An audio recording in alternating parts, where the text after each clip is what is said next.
Hello, everyone, and welcome to Creatively Homemade Health and Wellness. Today, we're going to explore a profoundly transformative topic: developing self compassion, being kinder to yourself. In a world that often demands perfection and pushes us to be hard on ourselves, learning to treat ourselves with the same kindness we'd offer a dear friend is revolutionary. This guide will show you how to cultivate that supportive, understanding inner voice that we all deserve. Many of us have a very active inner critic, that relentless voice that tells us we're not good enough, that we messed up, or that we should have done better. This harsh self-criticism often stems from societal pressures, perfectionism, or past experiences. Unfortunately, this constant internal battering has a significant negative impact on our mental health, fueling anxiety, depression, and low self-worth. But what if there was an antidote? What if we could learn to silence that critic and replace it with something far more nurturing? That's where self-compassion comes in. So, what exactly is self-compassion? It's often misunderstood.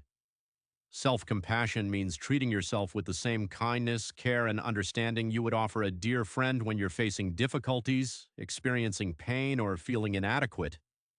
It's built on three core components: self-kindness, common humanity, and mindfulness, which we'll explore shortly.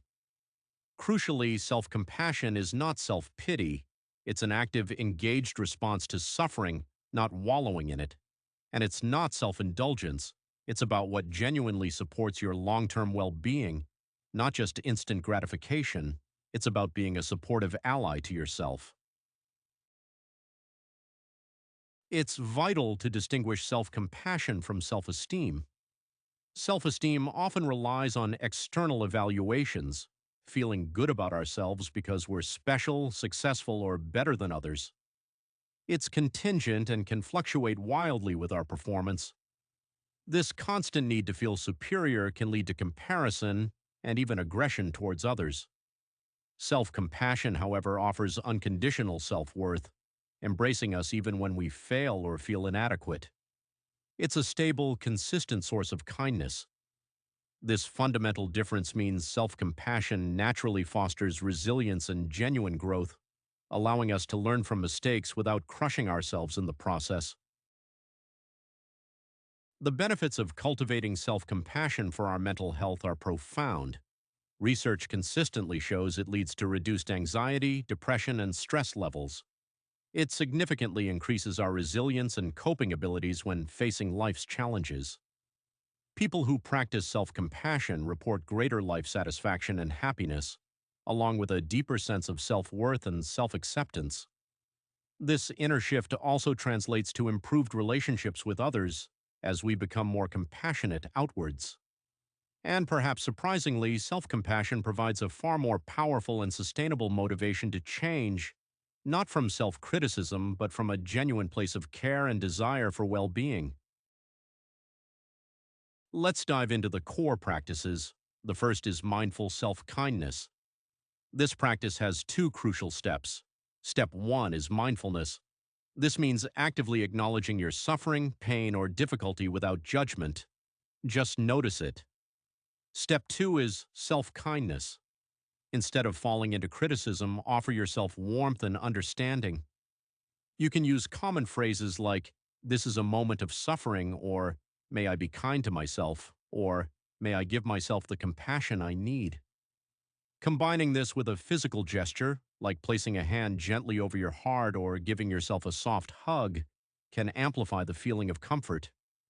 This is the essence of what's known as the self-compassion break, a powerful exercise you can use anytime, anywhere.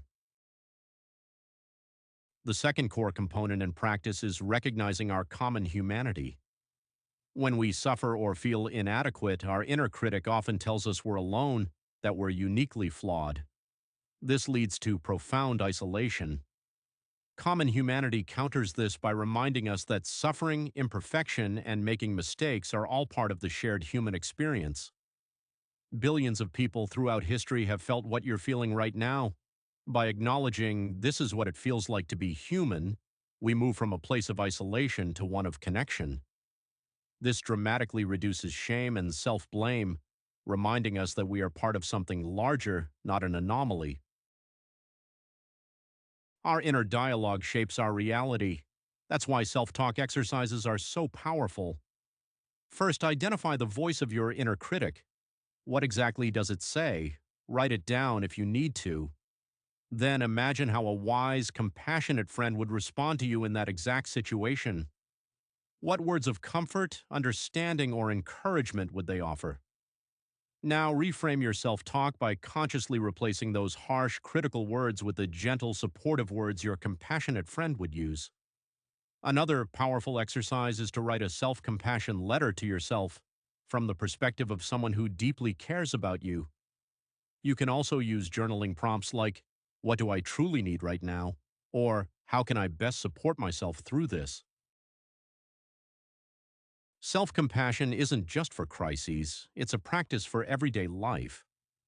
Try incorporating daily doses of it. Start your morning ritual with a kind intention for yourself. Take mindful pauses throughout the day to check in. How am I feeling? What do I need? When you make a mistake, instead of spiraling into criticism, treat it as a learning opportunity with kindness. Practice a body scan meditation, bringing gentle awareness and kindness to any physical sensations. Expand your journaling to include self-compassionate reflections, not just gratitude. And look for micro moments, a warm bath, a favorite tea, 5 minutes of quiet, simple acts of kindness to yourself that build up over time. It's common to face roadblocks to self-compassion. One common fear is that it's self-indulgent or weak. Reframe this. Self-compassion is courageous self-care that fuels genuine growth, not weakness. Another barrier is the belief that self-criticism is the only way to motivate ourselves. But self-criticism operates from fear, not true, sustainable motivation. You might also feel unworthy of kindness. Here, common humanity is key. Every human being, including you, deserves kindness. If you experience guilt or shame, acknowledge it first, then intentionally offer yourself understanding. And finally, impatience is a barrier. Remember, self-compassion is a practice, not a destination. It's a muscle you build over time. Your journey to a more compassionate inner world begins now. I encourage you to start with just one small practice today, perhaps a quick self-compassion break when you feel stressed, or simply rephrasing one critical thought. Be patient and persistent. Developing new habits takes time. But as you continue, you will begin to notice a profound shift in your inner world, less judgment, more peace, and a greater sense of inner strength. I invite you to ask yourself, how will you be kinder to yourself today? Thank you so much for joining me today on Creatively Homemade Health and Wellness for this exploration of self-compassion. I truly hope this guide inspires you to embrace a kinder, more supportive relationship with yourself. For those who wish to dive deeper, I highly recommend the foundational book Self-Compassion: The Proven Power of Being Kind to Yourself by Dr. Kristen Neff and the Mindful Self-Compassion Workbook. You can also find many free resources on her website. Remember, you deserve kindness, especially from yourself. Stay well, and I'll see you in our next video.